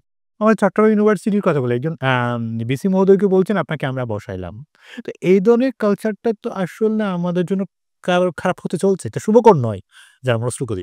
আমাদের যারা ছাত্র সমাজ তাদের তো অত্যন্ত গৌরবোজ্জ্বল তাদের জীবন, তারা ভূমিকা রেখেছে গণ অভ্যুত্থানে। সাধারণ জনগণও ছিল, শ্রমজীবী পেশাজীবী সবাই সমান ভূমিকা রেখেছে। কেন জানি মনে হচ্ছে একটু তাদের মধ্যে দূরত্ব বেড়ে যাচ্ছে মনে হচ্ছে আমার। বিভিন্ন ইস্যুগুলো নিয়ে আমাদের মনে হচ্ছে বিশেষ করে নির্বাচন বর্ণিক ইস্যু নিয়ে। বাট মনে রাখবেন একটা গণতান্ত্রিক সরকার বা একটা অনির্বাচিত সরকার যতদিন থাকবে বা যত বেশি তার প্রলম্বিত হবে তার মেয়াদ, আসলে এই জিনিসগুলো দেখবো, এই সমস্ত জিনিসগুলো আস্তে আস্তে বেড়ে যাচ্ছে। কারণ আপনার অবস্থান তো আপনি বুঝতে পারছেন যে আমি যখন অনির্বাচিত থাকি তখন আমাকে আসলে খুব বেশি আমাকে মূল্যায়ন করা হয় না। তার শক্তি সাহসও কিন্তু তেমন একটা বেশি থাকে না। নির্বাচিত সরকার তুলনায় অনেক কম। কারণ হচ্ছে তার কোনো রাজনৈতিক কোনো তার ফাউন্ডেশন নাই, তার কোনো ভিত্তি নাই। তার ২০ জন ২১ জন নিয়ে আছে মোটামুটি। আচ্ছা, আচ্ছা। এবং এখানে হচ্ছে আসলে কেতাবি দক্ষতা ওদের অনেক, অনেক বেশি। বাট কিন্তু অন্য জায়গায় তাদের তো অনেকেরই রাজনৈতিক কোনো আ অভিজ্ঞতা নেই। এইসব লক্ষণকে আপনি কি মনে করেন? স্টুডেন্টদেরকে এই জায়গা থেকে বেরিয়ে আসতে হবে কিনা? কারণ অন্য খারাপ কিছু ব্যাপার ঢুকে যেতে পারে। তাদের সবাইকে আসলে সচেতন হতে হবে। কারণ আমাদের মনে হচ্ছে এই তাদের যে মব জাস্টিস বলুন বা যাই বলেন, এগুলো মানে অযাচিত যে ঘটনাগুলো ঘটেছে, সচিবালয়ে ঢুকে যাওয়া, বিভিন্ন যে আপনি চিটাগং ক্লাবে বিয়ের অনুষ্ঠানে একজন যেটা হলো আমরা চট্টগ্রাম পেপারে দেখেছি, বিভিন্ন চ্যানেলেও দেখেছি এবং আরো বিভিন্ন জায়গায় যেভাবে যে ঘটনাগুলো ঘটতেছে, যে সেগুলো আমার মনে হচ্ছে এখানে যারা ফ্যাসিস্ট প্রধানমন্ত্রী চলে গেলেও বা বা তাদের দুঃস্থতা রয়ে গেছে, তারা বেশ শক্তিশালী। তারা অর্থনৈতিকভাবে বেশ শক্তিশালী কিন্তু। ওদের হাজার, হাজার কোটি টাকা তো এরা লুটপাট করেছে। সেই টাকাগুলো এখন সেই টাকার একটা মাত্র সামান্য একটা অংশ ব্যয় করতেছে এখন এই সমস্ত এবার তাদের এমন অপপ্রচার একটা ব্যাপারও চলে। এটা একটা অপপ্রচার করছে। এখানে একটা সমাজকে প্যানিকি করার চেষ্টা করছে। সর্বমোট হচ্ছে একটা দেশে অস্থিরতা করার চেষ্টা করতেছে। প্রতিটা আপনি গোপালগঞ্জেও বলেন, আপনি আমাদের মাইলস্টোনকে বলেন, মাইলস্টোনের এই ঘটনা অত্যন্ত দুঃখজনক। আমাদের ফুলগুলোকে হারিয়েছে, আমাদের ভবিষ্যৎ প্রজন্মকে হারিয়েছে। ওই জায়গায় রাজনীতি ঢুকে নিছে। ওখানে রাজনীতি হচ্ছে, ফেসবুকে সোশ্যাল মিডিয়ায় রাজনীতি হচ্ছে এবং বিভিন্ন অনাকাঙ্ক্ষিত কথাবার্তা বলা হচ্ছে। আমি মনে করি আমাদের সবার এই জায়গায় একটু সচেতন হওয়া দরকার। সবাইকে একটু ধৈর্যশীল হওয়া উচিত। যারা রাজনৈতিক দল আছে সকলকে কি একই প্ল্যাটফর্মে এসে সহযোগিতা করা উচিত কিনা? আপনার কি মনে হয়? আমি আপনাকে বলি, এখানে প্রত্যেকটা দল তাদেরকে সহযোগিতা করছে বলে তারা কিন্তু এখনো পর্যন্ত টিকে আছে। যেমন আমি গতকাল দেখেছি টেলিভিশনে একটা সর্ববৃহৎ রাজনৈতিক দল এখন আছেন দেশে। ওনাদের ওই দলেরই মহাসচিব, জাতীয় দলের মহাসচিব মির্জাফখরুল ইসলাম বলেছেন যে, "আমরা প্রথম থেকে বলেছি সরকারকে সর্বোত্তম সহায়তা করব, আমরা এখনো করছি।" এজন্য উনি যখনই ডাকেন আমরা ওনার কাছে যাই, ওনাকে আমরা পরামর্শ দিচ্ছি। কিন্তু আমি মনে করি যে দ্রুত যদি সরকার নির্বাচনের আয়োজন করে, নির্বাচিত সরকার হলে এই সমস্ত প্রবলেমগুলো, এই সমস্ত মবগুলো, এই সমস্ত ঘটনাগুলোকে ফেস করা খুব সহজ হবে। আসলে বর্তমান শিক্ষা উপদেষ্টা বা তার আগের শিক্ষা উপদেষ্টার যে দায়িত্ব ছিলেন অন্তর্বর্তীকালীনের, তারা সকলে বলছে এই শিক্ষানীতি আমাদের দেশের জন্য বাস্তবায়নযোগ্য, আমরা পূর্বের শিক্ষানীতিতে ফেরত যাব। আপনার কি মনে হয় ২০১০ সালের শিক্ষানীতি আসলে এটা কেমন ছিল আসলে? না, আসলে প্রতিটা শিক্ষানীতি যেটাই করেন তার কিছু মেরিট থাকবে। কিন্তু কথা হচ্ছে কোনোটাই কিন্তু একেবারে ১০০ ভাগ কিন্তু সঠিক নয়। সো আমি আসলে একেবারে ১০০ ভাগ খারাপ সেটা আমি বলতে চাচ্ছি না। বাট কথা হচ্ছে সবসময় এটা পরিবর্তন, সেটা করতে হবে। কিন্তু এই গত ফ্যাসিস্ট সরকার যেভাবে এক্সপেরিমেন্ট হয়েছে, এসএসসি পরীক্ষার্থীদের তাদের কোর্স, তাদের কারিকুলাম, একবার পিএসসি, জেএসসি রাখা, আবার পিএসসি, জেএসসি-কে বন্ধ করে দেওয়া। যে কিন্তু অনেক বড় ক্ষতি করেছে। জাতিকে সেটা খেসারত দিতে হচ্ছে, সন্ন দিতে হবে কিন্তু। সুতরাং আমি মনে করি যে শিক্ষানীতি নিয়ে একটা গবেষণা করা উচিত, একটা কমিশন করা উচিত। যে সবগুলো কমিশন আছে কিন্তু এই শিক্ষার সংস্কার কমিশন কিন্তু নাই। আমি মনে করি অত্যন্ত একটা গুরুত্বপূর্ণ কমিশন থাকা উচিত, যারা শিক্ষা ব্যবস্থার সংস্কার নিয়ে কথা বলবে। আপনার কি মনে হয় না আসলে রাষ্ট্রটাকে আরেকটু বিশ্বের কাছে ভালোভাবে পরিচয় করিয়ে দেওয়ার জন্য যা প্রয়োজন সেটা তা করেনি? আসলে আমাদেরকে আসলে পিছিয়ে রাখতে চেয়েছিল ওটা? ডেফিনিটলি আমাদেরকে এটা আসলে দেশি-বিদেশি ষড়যন্ত্র ছিল। হয়তো অনেকে চায়নি, হয়তো আমরা সম্মানজনক অবস্থানে থাকি, এটা অনেকেই চায়নি। আদর্শ শিক্ষক, আদর্শ শিক্ষার্থী তাদের কি হওয়া উচিত? বৈশিষ্ট্য কেমন হওয়া উচিত? আসলে দেখেন, একজন শিক্ষক হওয়ার জন্য প্রথমে তাকে মেধাবী হতে হবে, তার প্রয়োজনীয় শিক্ষাগত যোগ্যতা থাকতে হবে এবং তার পাশাপাশি যে অত্যন্ত ২টা গুরুত্বপূর্ণ জিনিস যেটার অভাব আমরা প্রায় দেখে থাকি, শুনে থাকি, আপনাদের মাধ্যমে পত্রিকায় আসে, চ্যানেলে, টেলিভিশন আমরা দেখতে পাই নৈতিকতা ও চারিত্রিক বৈশিষ্ট্য। আপনি যতই মেধাবী হন, যতই শিক্ষিত হন, যতই যোগ্যতা থাকুক, যতই আপনি ডিগ্রি থাকুক, আপনি যদি নৈতিকতা যদি আপনার না থাকে, আপনার চরিত্র যদি ভালো না হয়, আপনি কখনো একজন ভালো শিক্ষক হতে পারবেন না। এবং সেই ২ জায়গায় যদি আপনি কম্প্রোমাইজ হয়ে যান, তখন তার প্রতিফলন কিন্তু আপনার ছাত্রদের মধ্যে হবে এবং ছাত্রদের কাছে আপনার গ্রহণযোগ্যতা থাকবে না এবং আপনি যতই ভালো পড়ান ওরা গ্রহণ করবে না। তার কারণ এই ২ টা জিনিস আপনাকে পাশাপাশি থাকতে হয়। শিক্ষকতার যোগ্যতা এবং নৈতিক এবং চারিত্রিক যোগ্যতা। এইটা আপনার থাকবে এবং তার ডেডিকেশন লাগবে। এটা কোনো ব্যবসা প্রতিষ্ঠান নয়, শিক্ষা কোনো ব্যবসা নয় বা শিক্ষকতা কোনো ব্যবসায়ী নয়। তাকে বলতে হবে এটাকে তুমি সমাজকে দেওয়ার জন্য এখানে আসছে। একটা আদর্শের জায়গা এটা। এক কথায় সমাজ সংস্কারক। জি, সমাজ সংস্কারক এবং তাকে সেই ডেডিকেশনটা নিয়েই পেশায় আসতে হবে। ক্লাস দেওয়ার ক্ষেত্রে, পরীক্ষা দেওয়ার ক্ষেত্রে, নাম্বার দেওয়ার ক্ষেত্রে সব জায়গায় তার একটা আদর্শ তাকে মানতে হবে। সে আদর্শ থেকে সে যদি বিচ্যুত হয়, ওই সাথে যদি সরে যায়, তাহলে কি হতো? আমি মনে করি সে একজন ভালো শিক্ষক কখনো হতে আদর্শ শিক্ষার্থী? আদর্শ ক্ষেত্রে অবশ্যই তাকে তার লেখাপড়ার জন্য একান্তিক ইচ্ছা থাকতে হবে। তাকে অত্যন্ত বিনয়ী হতে হবে এবং তাকে পড়ুয়া হতে হবে এবং তাকে আদব কায়দা শিখতে হবে। শিক্ষককে সম্মান করতে শিখতে হবে, তার সহপাঠীকে সম্মান করতে শিখতে হবে। সহপাঠীর ছেলে-মেয়ে হয়তো উভয়ের ক্ষেত্রে তার একটা সমান দৃষ্টিভঙ্গি থাকতে হবে এবং এবং অন্যান্য চারিত্রিক বৈশিষ্ট্যগুলোকে তাকে অর্জন করতে একজন ছাত্র হওয়ার জন্য তার কাপড়ে, চোপড়ে, চলাফেরায়, আচার-আচরণে, ব্যবহারে তার একটা ছাত্রসুলভ আচরণ থাকতে হবে। সরকারি এবং বেসরকারি শিক্ষা প্রতিষ্ঠানের মধ্যে বা বিশ্ববিদ্যালয়ের কথা বলছি আমরা, কি যে পার্থক্যটুকু আমরা দেখতে পাচ্ছি সেটা দূরীকরণে কি করা হওয়া উচিত সরকারের বা আমাদের? সরকারি, বেসরকারি প্রতিষ্ঠানের মধ্যে যে পার্থক্য, এখানে আসলে সেটা একটা অর্থনৈতিক ব্যাপারে জড়িত। আপনি যেমন আপনি যে গণ-অভ্যুত্থানের কথা বলি আমরা, জুলাইয়ের গণ-অভ্যুত্থান বলি, অগাস্টের গণ-অভ্যুত্থানের কথা বলি, ৩৬শে জুলাইয়ের কথা আমরা বলি। প্রাইভেট বিশ্ববিদ্যালয়ের ছাত্রদের সম্বন্ধে আমাদের সবার ধারণা ছিল অন্যরকম। তারা বড় লোকের ছেলে, সামর্থ্যবান লোকের ছেলে, তারা এগুলো দিয়ে পাক্কা যায় না। কিন্তু দেখেছেন আপনি আল্টিমেটলি তারাই কিন্তু মূল ভূমিকা রেখেছিল। সুতরাং এইটা হচ্ছে আসলে অর্থনৈতিক এবং সামাজিক তারা বেরিয়ে আসার পর থেকে কিন্তু আন্দোলনটা একটু চাঙ্গা বাপু। অনেক চাঙ্গা। মূল জায়গায় গেছে আন্দোলনে তাদের একটি রোলের কারণে। তো সুতরাং আসলে সেই দূরত্বটা আছে কিন্তু কমে আসতেছে আপনি দেখবেন। এখন কমে আসছে বিশ্ববিদ্যালয়ের কথা বললে আপনি প্রাইভেট বিশ্ববিদ্যালয় আর পাবলিক বিশ্ববিদ্যালয়। আমার আসলে দীর্ঘ ৩০ বছরের অভিজ্ঞতা পাবলিক বিশ্ববিদ্যালয়ে। বাট আমি এখন উপাচার্য হিসেবে জয়েন করেছি সেটা হচ্ছে একটা প্রাইভেট নেচারের স্বায়ত্তশাসিত প্রতিষ্ঠান। ঠিক আছে? কিন্তু আমি দেখতে পাচ্ছি এখন প্রাইভেট বিশ্ববিদ্যালয়ে গিয়ে কোনো অংশে কিন্তু পাবলিক বিশ্ববিদ্যালয় থেকে পিছিয়ে নাই। হ্যাঁ, কিছু এক্সেপশনাল আছে যারা অনেকে আপনি যে বললেন একটু সার্টিফিকেট বিক্রির কথা, অনৈতিক বিভিন্ন রকম এগুলো অন্য এদেরকে যদি আমি বাদ দিয়ে দেখবেন কিন্তু এরা কিন্তু খুব ভালোভাবে এগিয়ে আসতেছে কিন্তু প্রাইভেট বিষয়ে। আপনি নর্থ সাউথের কথা বলেন, আপনি ব্র্যাকের কথা বলেন, ইস্ট ওয়েস্টের কথা বলেন, আরও অনেকগুলো ইউনিভার্সিটি আছে। আপনি দেখবেন যে এগুলো এখন তো অনেক জায়গায় কিন্তু পাবলিক বিশ্ববিদ্যালয় থেকে কোনো অংশে খারাপ না, বরঞ্চ অনেক জায়গায় পাবলিক বিশ্ববিদ্যালয় থেকে ছাড়িয়ে যাচ্ছে। আমি একটা উদাহরণ আপনাকে দেই, পৃথিবীর যেখানেই যান দেখবেন যে প্রাইভেট ইউনিভার্সিটিগুলো কিন্তু পাবলিক ইউনিভার্সিটি অনেক বেশি উপরে উঠে গেছে। আপনি হার্ভার্ড বলেন, অক্সফোর্ড বলেন, MIT বলেন, এগুলো সব কিন্তু প্রাইভেট। সেই জায়গায় আপনি যেটাকে বৈষম্য নেই বলছেন, একটু বলছেন আরকি। না, বৈষম্য আছে কিন্তু সেই বৈষম্যগুলো কমতে শুরু করছে। সেই জন্য কিন্তু রাষ্ট্রীয় পিছুপড়া দরকার। আপনি গ্রামের ছেলে যারা আছেন, আপনি আমাদের গ্রামের আপনারা তো বুঝতে পারছেন অর্থনৈতিক কর্মকাণ্ড অনেক কমে গেছে। সুতরাং সেখানে যদি বিভিন্ন রকম আপনার যে প্রযুক্তিগত শিক্ষকদের যে ভালো বেতন দেওয়া হয়, তাদের আনুষ্ঠানিক সুযোগ-সুবিধা দেওয়া হয়, স্কুলের বিভিন্ন রকম ফ্যাসিলিটি, টিফিনের ব্যবস্থা করা হয়, ক্লাসরুমগুলো সুন্দর করা হয়, ফার্নিচারগুলো সুন্দর করে দেওয়া হয়, কম্পিউটার দেওয়া হয়, অন্যান্য সুযোগ দেওয়া হয়, প্রজেক্টর দেওয়া হয়, স্ক্রিন দেওয়া হয়, LED স্ক্রিন দেওয়া হয়। তাহলে আমি মনে করি যে এরাও ওদের সঙ্গে মোটামুটি একটা জায়গায় এসে পৌঁছাবে। বৈষম্য অবশ্যই আছে, সেটার জন্য আসলে আমরা যারা পরিচালনা পর্ষদে থাকি তাদের দৃষ্টিভঙ্গি একটা ব্যাপার এবং রাষ্ট্রীয় পৃষ্ঠপোষকতার একটা ব্যাপার। আপনার যাওয়ার বেলায় আপনার প্রতিষ্ঠানটা কি? এই সারা জাগানো প্রতিষ্ঠিত প্রতিষ্ঠান প্রিমিয়ার বিশ্ববিদ্যালয়কে কেমন দেখে যেতে চান জনাব নসরুল কদরী?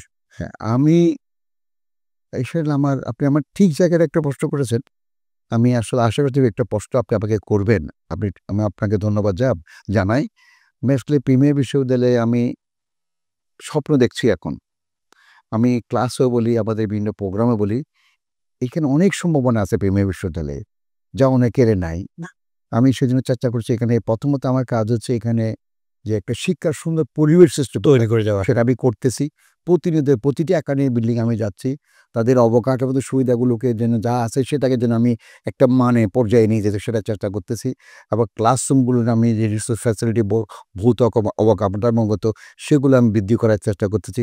শিক্ষকদের সঙ্গে বসে তাদের সুযোগ সুবিধা বৃদ্ধি করার চেষ্টা করি। তাদের বিভিন্ন গবেষণা বা গবেষণা করে যারা করে থাকে তাদেরকে বিভিন্ন রকম প্রণোদনা যেন আমি চেষ্টা করতেছি। বিভিন্ন দেশের বিশ্ববিদ্যালয়গুলোর সঙ্গে আমি research collaboration, exchange programme, faculty exchange programme এবং তাদের সঙ্গে আমাদের স্যান্ডউইচ প্রোগ্রাম আমি করার চেষ্টা করতেছি। আমি মনে করি এগুলি যে আমি সফল হই এবং আমার শিক্ষকবৃন্দ এবং যারা আমার সঙ্গে কাজ করে তারা যে আমাকে সহায়তা করেন এবং আমি তো মাননীয় মেয়র মহোদয়ের কথা আপনাকে আগেও বলেছি কয়েকবার। উনি অত্যন্ত উৎসাহী, অনেক উদ্যমী, বয়সের তরুণ, উনি অনেক সাহসী এবং উনি একজন সৎ এবং নিষ্ঠাবান। সর্বোপরি উনি অত্যন্ত পরিশ্রমী। আমি মনে করি ওনার এবং ওই প্রতিষ্ঠানের এবং আমার বোর্ড অফ ট্রাস্টি যদি আমি যেই সহায়তা এখন তারা দিচ্ছে আমাকে ওটা যদি অব্যাহত থাকে আমি ইনশাআল্লাহ অনেকগুলো বিশ্ববিদ্যালয়ের মাঝে একটা প্রথম স্থান বা শীর্ষস্থানের জায়গার মধ্যে নিয়ে আসতে পারবেন। আমি সেটা দেশের আমি চট্টগ্রাম বলি না, আমি চট্টগ্রামকে চিন্তা করি না। আমি চট্টগ্রাম বাংলাদেশের মধ্যে একটা ঈর্ষণীয় জায়গায় ইনশাল্লাহ পৌঁছে যাবে। সেই পৌঁছে যাওয়ার জন্য প্রয়োজনীয় যোগ্যতা প্রিমিয়ার বিশ্ববিদ্যালয় আছে। শুধু এখন দরকার আমাদের ইচ্ছা এবং আমাদের আন্তরিকতা, আমাদের সততা, আমাদের নিষ্ঠা যদি দরকার। আমি ইনশাল্লাহ যে আমরা সবাই একজন আরেকজনকে সততাকে আমরা সেই লক্ষ্যে পৌঁছে যাবো। আপনার স্বপ্ন মানে তো আমাদের রাষ্ট্রের একটা স্বপ্ন, আপনার স্বপ্ন মানে আমার চিরগের একটা স্বপ্ন, আপনার স্বপ্ন মানে আমাদের শিক্ষার্থীদের একটা স্বপ্ন। সেই স্বপ্ন বাস্তবায়নে আপনি প্রতিনিয়ত কাজ করেছেন, ব্যস্ত সময় কাটাচ্ছেন। সেই ব্যস্ত সময় থেকে এটিএন বাংলাকে সময় দিয়েছেন। এটিএন বাংলার পরিবারের পক্ষ থেকে আপনাকে অসংখ্য ধন্যবাদ। ধন্যবাদ। আমি আশা করব আপনাদের সহযোগিতা আমার সঙ্গে সবসময় থাকবে। সুপ্রিয় দর্শক, আপনারা সকলে জানেন এই চট্টলা এক্সপ্রেসের মাধ্যমে আমরা আলোচনা করি চট্টগ্রামের উন্নয়ন সমস্যা এবং সম্ভাবনা নিতে। পাশাপাশি রাষ্ট্রের খুবই গুরুত্বপূর্ণ একটি কাজ শিক্ষা খাত নিয়ে কথা বলছি আমরা। শিক্ষা খাত কোন জায়গায় দাঁড়িয়ে আছে, বেসরকারি শিক্ষা খাত, বেসরকারি শিক্ষা প্রতিষ্ঠান বা বেসরকারি বিশ্ববিদ্যালয় কোন জায়গায় আছে, বা আদর্শ শিক্ষক আদর্শ শিক্ষার্থী হওয়ার জন্য কী যোগ্যতাটুকু প্রয়োজন। শিক্ষানীতি নিয়ে ব্যাপক আলোচনা করেছি এবং শিক্ষার মানদণ্ড নিয়ে কথা বলেছি। শাহজাহান শিক্ষা প্রতিষ্ঠান প্রিমিয়ার বিশ্ববিদ্যালয়, প্রিমিয়ার বিশ্ববিদ্যালয় এখন কোন জায়গায় দাঁড়িয়ে আছে, কী স্বপ্ন নিয়ে তারা কাজ করছে তা নিয়ে আজ আমরা ব্যাপক আলোচনা করেছি। এই উক্ত প্রতিষ্ঠানের সম্মানিত উপাচার্য মহোদয় যে স্বপ্ন নিয়ে সামনে দিয়ে যাচ্ছেন তার পথ চলা নিয়ে কথা বলেছি। আগামী পর্ব দেখবার আমন্ত্রণ জানিয়ে শেষ করছি আপনাদের সকলের প্রিয় অনুষ্ঠান চট্টলা এক্সপ্রেস। সেই পর্যন্ত ভালো থাকুন, সুস্থ থাকুন। আল্লাহ।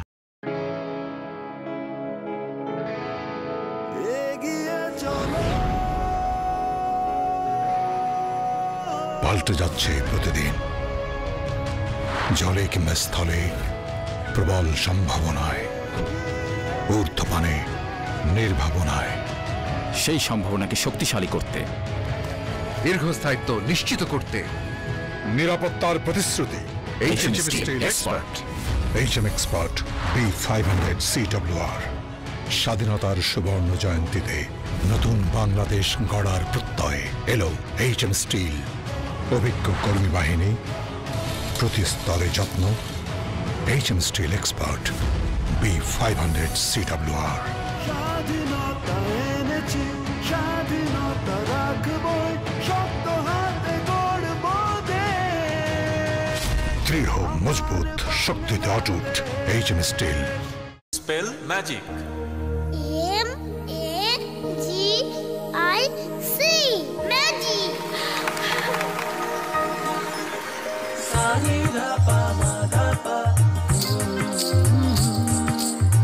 সুস্বাদু পুষ্টিকর কিশোর নুডলস একমাত্র নুডলস যা পরিবারের সুষম খাদ্য নিশ্চিত করে আর নিশ্চিত করে আপনার বেড়ে ওঠা সন্তানের সুন্দর ভবিষ্যৎ। Kishore noodles, mom's magic.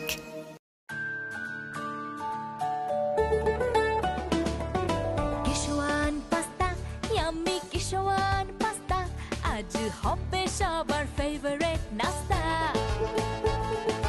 Kishwan pasta প্রতিদিন চাই, হেলদি টেস্টি মজা করে খাই। Kishwan pasta macaroni, It's tasty, fantastic and yummy. মায়েদের আস্থা Kishwan pasta. Kishwan muffin cake. হইচই মাতামাতি করি সবে কারাকারি, কিশোয়ান মাফিন কেক। উল্লাসে আনন্দে লোকজনে খেলাতে, কিশোয়ান মাফিন কেক।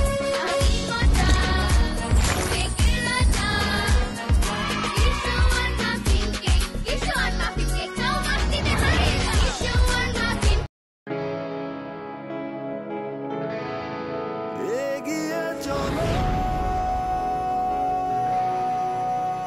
পাল্টে যাচ্ছে প্রতিদিন। জলে কিংবা স্থলে প্রবল সম্ভাবনায়, ঊর্ধ্বপানে নির্ভাবনায়। সেই সম্ভাবনাকে শক্তিশালী করতে, দীর্ঘস্থায়িত্ব নিশ্চিত করতে নিরাপত্তার প্রতিশ্রুতি। HM Steel Expert। HM Expert B500 CWR। স্বাধীনতার সুবর্ণ জয়ন্তীতে নতুন বাংলাদেশ গড়ার প্রত্যয়ে এলো HM স্টিল। অভিজ্ঞ কর্মী বাহিনী, প্রতি স্তরে যত্ন। HM steel expert B500 CWR। স্বাধীনতা এনেছি, স্বাধীনতা রাখবই, শক্ত হাতে গড়ব দেশ। দৃঢ়, মজবুত, শক্তিতে অটুট। HM steel. Spell magic. MAGIC magic.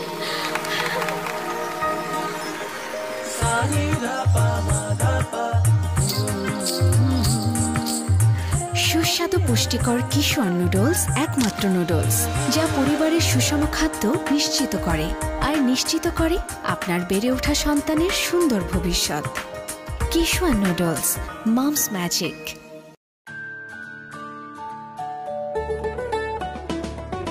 Kishwan pasta, yummy Kishwan pasta, আজ হবে সবার ফেভারিট নাস্তা।